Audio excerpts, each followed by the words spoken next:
Hello everyone and welcome to another video. In this video I will be talking about the Switch 2 prices, tariffs and everything, and just giving my final, not really final opinion, because news is still coming out, but just giving my final thoughts on the direct and the things that have happened the last 2 days after the direct. It's gonna be a long while before I record another video, so I said let me take my time and do this. So first of all, yeah, they didn't announce the price during the direct. I found that to be a red flag.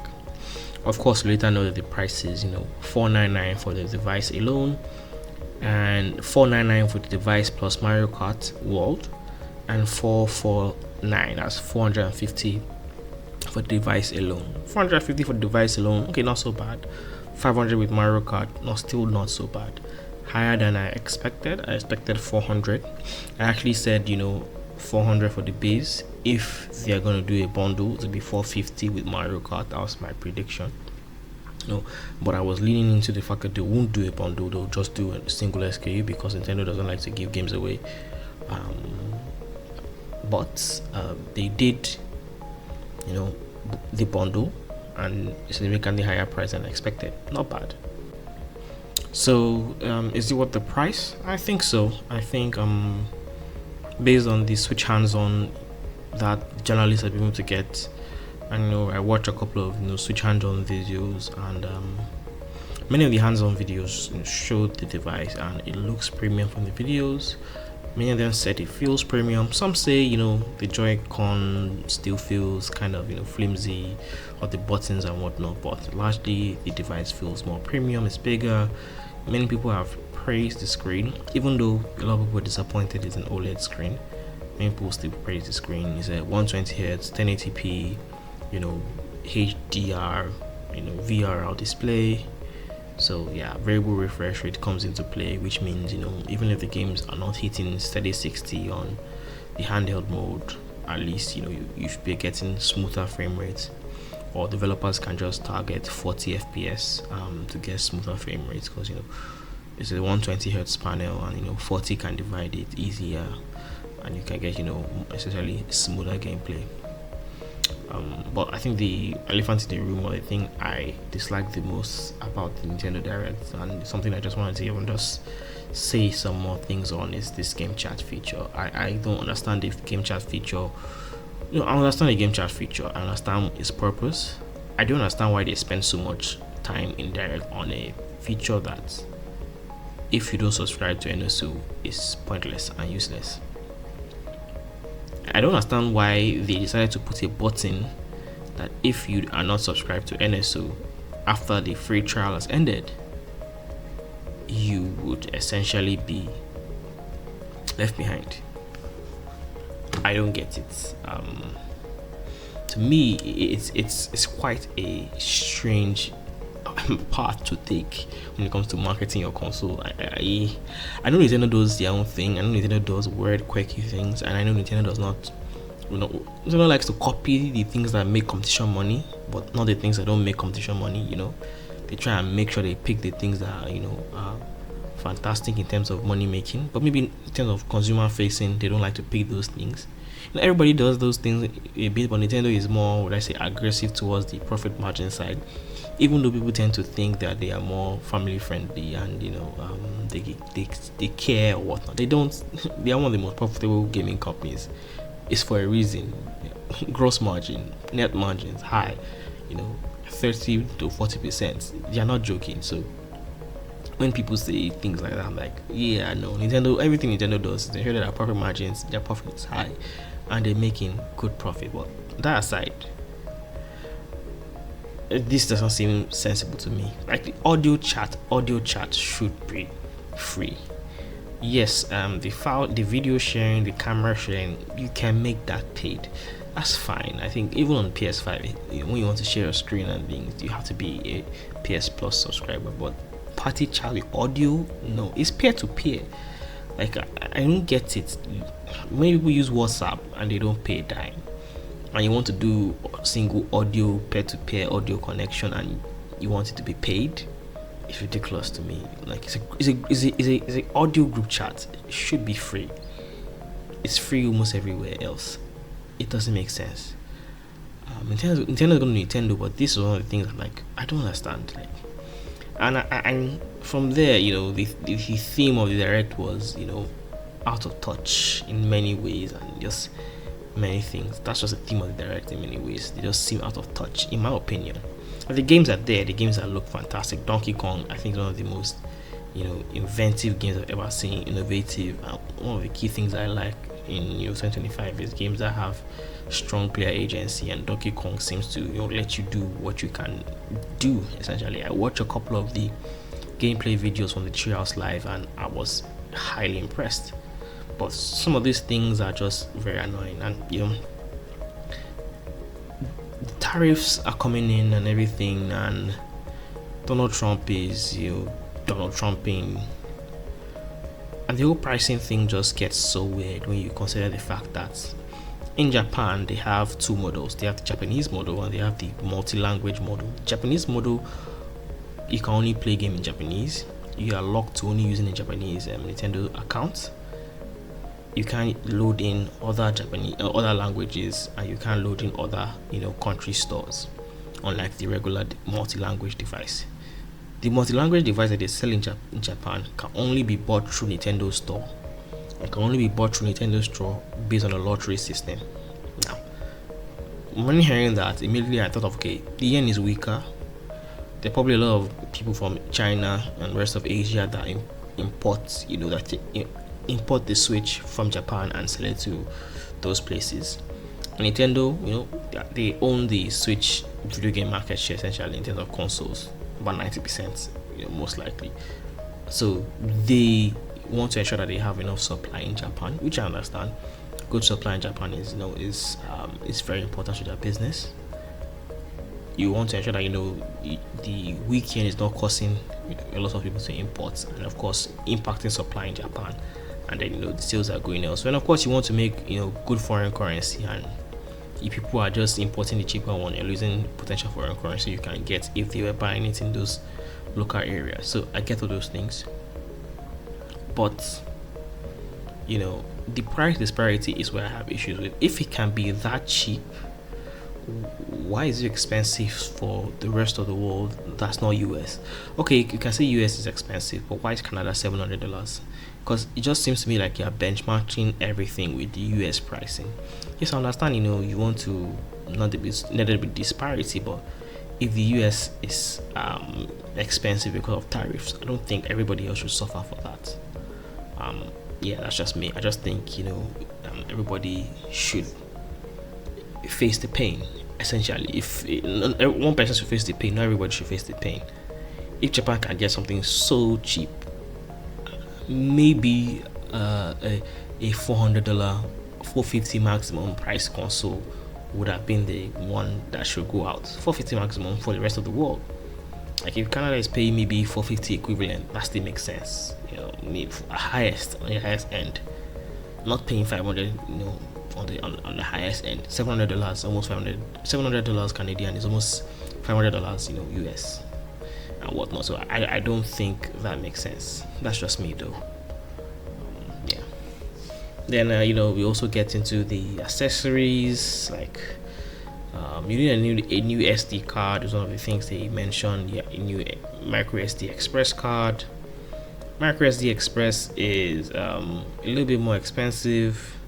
Not a little bit more, like quite more expensive than the SD card in the Switch. So if someone like me that has quite a number of games on the SD card on Switch, and my system memory has been full since the first month I bought it,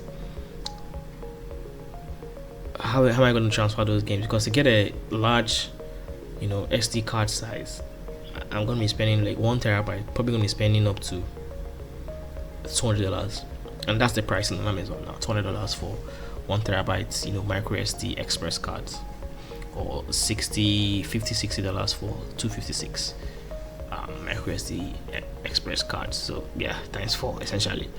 It's ridiculous. Like, I won't say it's ridiculous because faster cards, faster read speeds, and everything, but it just makes everything more expensive. Like looking at the accessories here, you can see Pro Controller 80, the dock is 109 and 110. Charger is $30. They're not bad in general.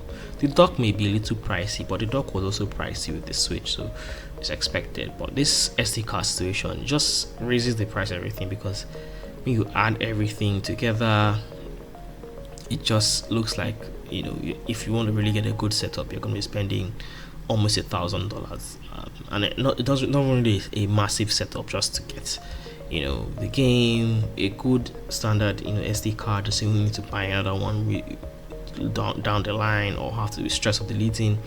If you want to buy a couple of accessories like the bag, maybe a spare charger, or you don't want to just buy a spare charger, maybe just a bag, and then you look at the games, and then the prices just start adding up, and for you're almost close to 1,000, and you're wondering, the camera, all those things, like to get the ideal Switch 2 experience that they demoed, in the majority part of the direct, with the camera and the whatever.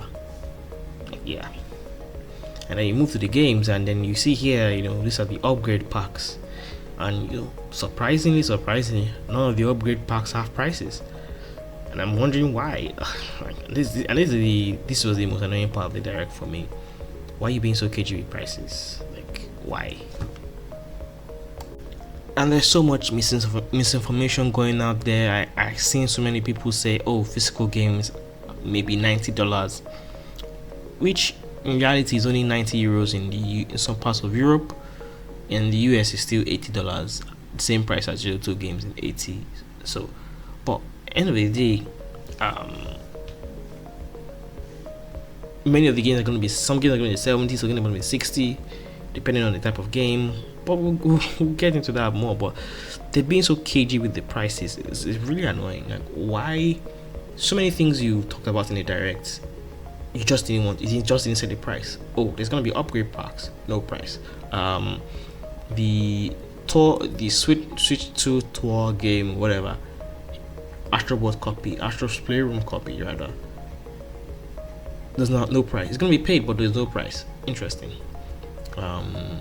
Switch 2 edition games, no price. The Switch 2 itself, no price. Mario Kart, no price. Okay, go look at more details on the website. You go to the website. Okay, accessory prices. Oh, we can see accessory prices. Oh, some game prices. We can see Mario Kart and Donkey Kong prices. What about Kirby? We can see Kirby Switch edition price. What about Metro Prime 4 Switch edition price? We can see Metro Prime 4 Switch edition price. Interesting. What about the upgrade packs? Oh, we can see the upgrade packs pricing. Wow, interesting. What about the tour game? Oh, we still can't see that price. Okay, let me go to the Canadian store. Oh, I can't see any game prices. Even the Mario Kart and Donkey Kong that we know the prices in the US, I can't see their price. Oh, okay. What about accessories? Oh, you can't see accessories prices as well. Oh, but wow, how much the console? Oh, the console is $700 for the Mario Kart bundle, and $629 for the system alone. I'm like, okay, you guys must surely be joking. Like, it's either you rush this launch, or you are so scared of potential North American tariffs that you are just misbehaving anyhow and just letting misinformation spread. You're just keeping quiet, letting people just spreading all sorts of things because you just did not want to put the clear prices. Like, I've covered. I don't say like. I've been following gaming for years now. I think I actually started following gaming since 2012. And before 2012, I think 3DS time, I think 2011 when 3DS launched, that's when I started looking at gaming website and news when console was launching since 3DS time. And then I remember the 3DS. I remember how everything went down with the price reduction. I remember, I think it was 3 years before I eventually got my own. I remember the Wii U. I remember the PS4. I remember the PS5. Everything. I've seen so many console launches. This is one of the I've never seen hype die so fast for something. not. No, I think people are still hyped. I know that the console will still sell out. It's Nintendo, and the Switch, I said, is a premium console. If I'm talking from a business perspective, I think they have the brand, they have the brand loyalty, they have the strong brand loyalty. Players will buy this. I think a lot of enthusiasts will jump out to buy this. They will complain about the $80, but they will still buy it. I have that strong conviction that they will buy it. Their launch sales will be great. My concern is after launch, when the enthusiasts have bought it, when the families want to go into the store and buy it, when the mothers, the grandparents are trying to buy it, are they going to look at $80 and like, that's kind of pricey? Or are they going to look at the PS5 Astrobot bundle and say, why don't you get this instead? Understand? They may not, because Nintendo still has that kind of clout, but it's just weird to me. Just weird to me that the whole way they are going about this pricing structure is one of the most baffling things. Like, man, I spent a lot of time going through this website. I've been on the websites since the direct day, which to me doesn't make sense. I'm not meant to be spending so much time here. I watched direct. I mentioned here I should be getting just supplementary stuff that I didn't get in direct, but a lot of the things they are just repeated. So one of the annoying things that's I'll say, okay, granted, the whole website design is gorgeous. It's actually really fantastic. Whoever designed this website, top up to you. You did freakishly well on the Donkey Kong pages, on the Mario Kart world pages. Like look at what's happening here. So many animations, so many designs, lovely stuff. When you look at this, this is stuff of quality. But we've been seeing so many things. Where's the price? Price is not here. Price is buried under all these nice things, but you bury the price under all these things. If you watch direct, you saw all these already. I don't expect that you'll be burying the price over information. People will come in to look for the price. Those that most likely have watched direct, and those that most likely highly invested during this period. It's just how it is. I don't think many casuals are coming to Nintendo's account to look at details, and people like me get press stuff and check the price of things. So probably just check Amazon or whatever retailer that has it. So why are you burying the price down below after flooding people with so many things? Same thing Mario Kart. You go through websites, a bunch of nicely designed stuff, but you have to scroll all the way down to eventually find the price. In fact, I probably missed the price in here before I actually went back to look for it, because it was not easy to find the price. It's honestly ridiculous that you have to be going through this much hoops to find the price of a game on Nintendo's website. No, it's I get it. I can get why in the direct didn't show prices. If it was me, I probably would have said, okay, let's not show the price of the Switch 2. But I think after not showing the price of the Switch 2, when people go to the websites, they'll be able to see the price of everything, like every damn thing. There will not be any ambiguity in the prices. Yeah.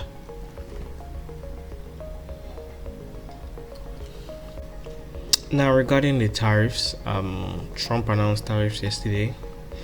The world has been going crazy. Now the challenge I have is that now that tariffs have been placed on Vietnam, is Nintendo going to raise their prices? Because we know that they moved their manufacturing to Vietnam to avoid tariffs, but Vietnam has now been tariffed heavily. So are they going to increase their prices? Because many analysts and journalists gave excuses that the reason why the prices are so high is because Nintendo is worried about tariffs, or they're priced in tariffs or whatnot. But now that tariffs have been announced, and Nintendo also announced that they have delayed pre-orders in US, are we expecting a price increase? Now, I strongly believe that Nintendo should readjust all their prices, tariffs or no tariffs. They should pick the one they want to increase. Did they want to increase hardware? They should increase hardware. Charge for as much as you think hardware should be. Don't change software too much. Is anything I'm going to say in change software, don't make Switch upgrades of games released years ago be $80. Doesn't make sense. Just keep them at 70. 70 should be the maximum for anything you're doing. You know, maybe you can let Mario Kart slide, but I don't think anything should be higher than 70. Raise the system price as much as you can. Keep the game prices at 70. Most people buy digital anyway. You're getting a large chunk of revenue there. So please, I think that should be a priority. And yeah, I think that's the only key thing I can say Nintendo should do. Just pick the one you want to increase, or increase the software, but leave the hardware. But don't do both. Don't nickel and dime both.